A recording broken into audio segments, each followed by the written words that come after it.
Yes hi hello. ఈరోజు నేను మీకు చెప్పబోయే టాపిక్ ఏంటంటే మన ఇండియన్స్ అండ్ మన పేరెంట్స్ అందరూ ఎప్పటి నుంచో సఫర్ అవుతున్న డిసీజ్ అదే BP, blood pressure, hyper tension.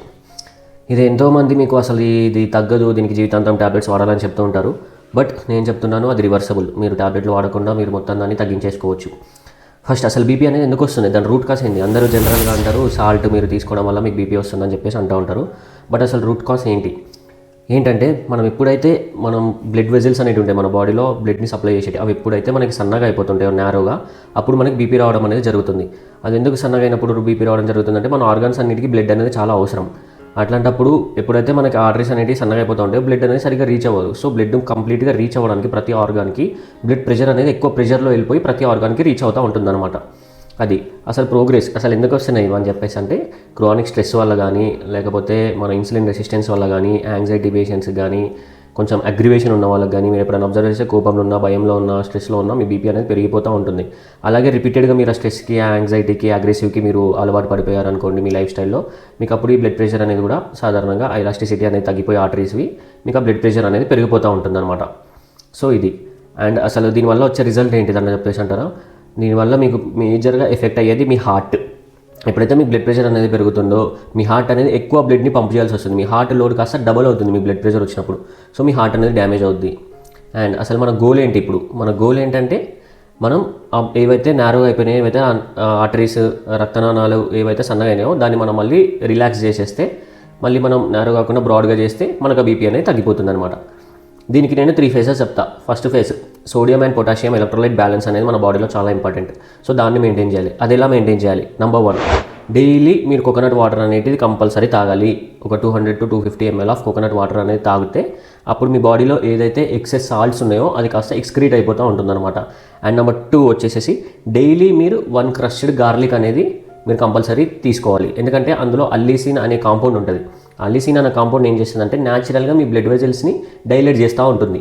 So ఈ 2 కంపల్సరీ ఫాలో అవ్వండి. అండ్ థర్డ్ వచ్చేసి ఏంటంటే చాలా ఇంపార్టెంట్, చాలామంది మన ఇండియన్స్కి ఇలాంటి రోగాలన్నీ రావడానికి కారణం మీకు తెలియకుండా మీ హిడెన్ సాల్ట్స్ని కట్ చేసేయాలి. హిడెన్ సాల్ట్స్ అంటే మీకు తెలియకుండా సాల్ట్ తీసుకుంటూ ఉంటారు. అది ఎలాంటిదంటే మీకు ఇప్పుడు ఆ ప్రాసెస్డ్ ఫుడ్స్లో కానీ, ఎప్పుడైతే మీరు ఆ ప్యాకేజ్డ్ ఫుడ్స్ తీసుకుంటున్నారో, బిస్కెట్స్ కానీ, చాక్లెట్స్ కానీ, ఇంకా వేరే ఏవేవో స్నాకింగ్స్, అందులో మీకు తెలియకుండానే మీ సాల్ట్ అనేది మీరు ఎక్కువ మోతాదులో తీసుకుంటూనే ఉంటారు.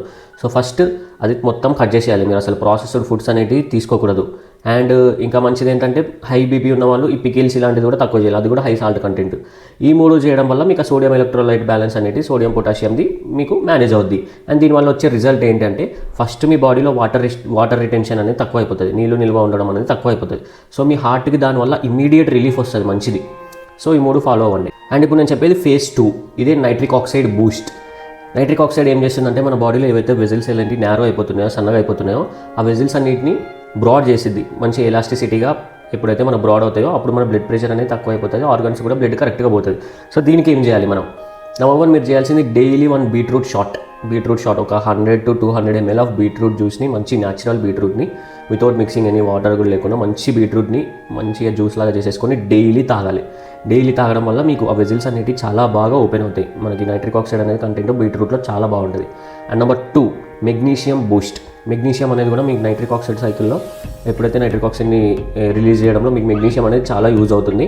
ఆ మెగ్నీషియం ఎక్కడ దొరుకుతుందంటే మనకి పంకిన్ సీడ్స్. డైలీ మీరు ఒక హ్యాండ్ఫుల్, ఒక పిడికెడ్ ఆఫ్ పంకిన్ సీడ్స్ అనేటివి తినాలి. అవి తిన్నప్పుడు ఏమవుతుందంటే మీకు మీ బాడీలో ఉన్న మజిల్స్ అవి కూడా చాలా రిలాక్స్ అవుతూ ఉంటాయి. అండ్ మీకు ఆర్టరీస్ అనేటివి కూడా ఓపెన్ అవ్వడం జరుగుతుంది. అండ్ నెంబర్ 3 ఇదేంటంటే హైబిస్కస్ టీ అనేది చాలా ఇంపార్టెంట్. అది న్యాచురల్గా మీకు సిస్టోలిక్ ప్రెషర్ని తగ్గిస్తూ ఉంటుంది. క్యాజువల్గా అయితే మనకి సిస్టోలిక్ అండ్ డయాస్టోలిక్ ప్రెషర్ అంటారు బీపీలో, పైన 120 అండ్ 80. సో ఆ సిస్టోలిక్ ప్రెషర్ని మీకు చాలా బాగా తగ్గించడానికి ఇది యూజ్ అవుతుంది హైబిస్కస్ టీ.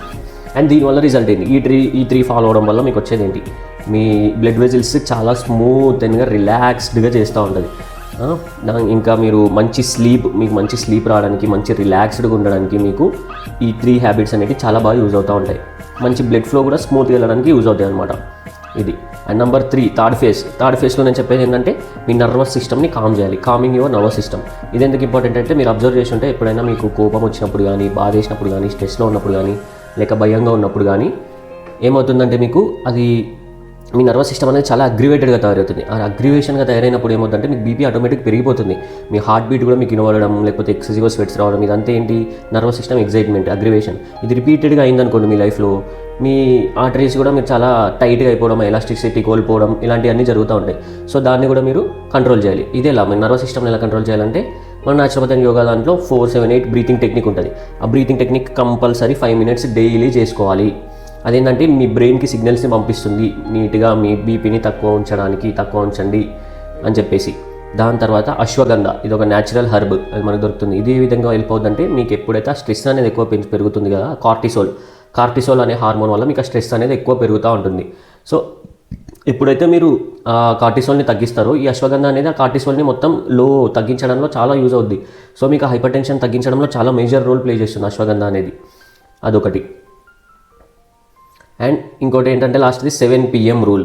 ఈ 7 PM రూల్ ఏంటంటే మీరు ఎప్పుడైనా నైట్ డిన్నర్ చేసేది 7 PM ముందుగానే చేసేసేయాలి. ఎప్పుడైతే మీరు ఎర్లీగా డిన్నర్ చేసేస్తారో అప్పుడు మీకు హార్ట్ మీద పడే వర్క్ లోడ్ అనేది చాలా ఈజీగా తగ్గిపోతుంది. స్లీప్ కూడా చాలా బాగుంటుంది. మీకు ఆ ఎక్కువ స్లీప్ ప్యాటర్న్ మీకు ఎప్పుడైతే మీరు 7 లోపల తినేస్తున్నారో, మళ్ళీ ఎర్లీ మార్నింగ్ బ్రేక్ఫాస్ట్ వరకు మీకు ఆ గ్యాప్లో మీకు ఆ స్లీప్లో ఏవైతే మీకు హార్ట్ మజిల్స్ కానీ ఇంకా బాడీలో ఏ పార్ట్స్ కానీ మీకు ఏమైనా డ్యామేజ్డ్ ఉన్నా కానీ మీకు స్లీప్లోనే రిపేర్ అవుతాయి. సో మీరు ఆ రెస్ట్ ఇచ్చేసి అనుకోని మీ డైజెస్టివ్ సిస్టమ్ కానీ మీ మిగతా ఆర్గన్స్ అన్నిటికీ, సో మీకు అప్పుడు కూడా ఇది చాలా బాగా యూజ్ అవుతుంది. అసలు ఈ మూడింటి వల్ల మీకు వచ్చే రిజల్ట్ ఏంటి, మీ స్ట్రెస్ అనేది మొత్తం తగ్గిపోతుంది. స్ట్రెస్ తగ్గిపోవడం వల్ల మీకు స్లీప్ కూడా చాలా బెటర్ అవుతుంది, రిపేర్ అవుతుంది, బీపీ కూడా న్యాచురల్గా బ్యాలెన్స్డ్గా ఉంటుంది అనమాట. అండ్ ఈ 3 ఫేస్లతో పాటు నేను మీకు ఇంకొక కొన్ని హ్యాబిట్స్ చెప్తాను, ఒక 4 హ్యాబిట్స్. ఆ 4 హ్యాబిట్స్ కూడా డైలీ ఫాలో చేశారనుకోండి, అది మీకు ఇంకా చాలా యూజ్ అవుతాయి. ఎర్లీ మార్నింగ్ డైలీ ఒక 15 minutes స్విమ్మింగ్ చేసినప్పుడు ఏంటంటే మీకు ఆ యాక్టివిటీ ద్వారా మీకు ఎప్పుడైతే మీరు చేసినప్పుడు మీకు ఆ యాక్టివిటీ అనేది పెరిగినప్పుడు మీకు హైపర్ టెన్షన్, బీపీ అనేది పెరగొచ్చు, కానీ ఆ తర్వాత తగ్గడానికి చాలా బాగా యూజ్ అవుతుంది. Number 2, vitamin D levels. మీ వైటమిన్ డి లెవెల్స్ అనేవి ఎప్పుడైనా ఒక 40+ మెయింటైన్ చేయండి. అప్పుడు అది దేనికి యూజ్ అవుతుందంటే మనకి ఆర్టరీస్ యొక్క రక్తనాళాల ఎలాస్టిసిటీ, అది లావ్ అవ్వడం, సన్న అవ్వడం జరుగుతుంది కదా, ఆ ఎలాస్టిసిటీ అనేది బాగుంటుంది. అప్పుడు మీకు బ్లడ్ ప్రెషర్ తగ్గే ఛాన్సెస్ చాలా ఉంటాయి. And number 2, bear foot walk, అంటే అరికాల మీద నడవడం, ఎలాంటి ఫుట్వేర్ లేకుండా నడవడం. మీరు ఎప్పుడైతే అలా గ్రాస్ మీద నడిచారనుకోండి, మీకు అది ఏం చేసిందంటే మీ బ్లడ్ని న్యాచురల్ బెడ్ థిన్నింగ్ అంటారు దీన్ని, క్యాజువల్గా గ్రాస్ మీద నడవడం. అది కాకుండా మీరు సాధారణంగా నేల మీద కూడా బేర్ ఫుట్ మీద నడిచారనుకోండి, మీకు అప్పుడు కూడా మీకు అదేమంటారు రిఫ్లెక్సాలజీ ఉంటుంది. రిఫ్లెక్సాలజీ వల్ల మీకు చాలా యూస్ఫుల్ జరుగుతుంది. దాని తర్వాత ఏంటంటే నో కెఫెన్. మీరు 2 PM తర్వాత నో కెఫెన్, అంటే మీరు చాయ్ కానీ కాఫీ కానీ ఇలాంటివి ఏవి 2 PM తర్వాత తాగకూడదు. కంప్లీట్గా మీరు దాన్ని అవాయిడ్ చేస్తే మీ హార్ట్ రేట్ని మీరు ప్రొటెక్ట్ చేసుకోవచ్చు. ఓకే, మీ హార్ట్కి చాలా హెల్ప్ఫుల్. అండ్ నెంబర్ 4 ఏంటంటే మజిల్ స్ట్రెంథనింగ్. ఎప్పుడైతే మీరు మజిల్ స్ట్రెంథనింగ్, అదే జిమ్ కానీ ఏదైనా ఫిజికల్ యాక్టివిటీ, యోగా కానీ ఏదో ఒకటి చేసి మీ మజిల్ స్ట్రెంథనింగ్ ఎప్పుడైతే చేసుకుంటారో అప్పుడు మీకు మీ మజిల్స్లో ఉండే ఆర్టరీస్ అవన్నీ కూడా చాలా ఎలాస్టిసిటీని పెంచుకొని చాలా యూజ్ అవుతాయి. ఈ 4 హ్యాబిట్స్ తప్పగా చేసుకోండి అని చెప్పిన 3 phases. ఒకటేంటి maintaining sodium potassium electrolyte balance, ఇంకోటి ఏంటి nitric oxide boosting, and number 3 calming your nervous system. ఈ మూడిట్లలో నేను 3 చెప్పాను, అవి కంపల్సరీ ఫాలో అవుతూ ఈ హ్యాబిట్స్ని కూడా ఇంక్లూడ్ చేసుకొని మీ బ్లడ్ ప్రెషర్ అనేది వితిన్ 3 monthsలో మీరు చాలా బాగా అబ్జర్వ్ చేస్తారు తగ్గించడం. ఆ తర్వాత మీరు ఆ బ్లడ్ ప్రెషర్ మానిటరింగ్ చేసుకుంటూ ఉంటే ఆ మెడిసిన్ని కూడా ట్యాపర్ చేయొచ్చు, మీరు హెల్తీ లైఫ్ని లీడ్ చేయొచ్చు ఇవన్నీ కంటిన్యూ చేసుకుంటా. సో ఇవన్నీ పాటించి ఇంకా దీంట్లో ఏమైనా మీకు డౌట్స్ ఉన్నా కానీ ఏమున్నా కానీ మీరు కామెంట్ సెక్షన్లో పెట్టండి, నేను వాటన్నిటికీ రెస్పాండ్ అవుతాను.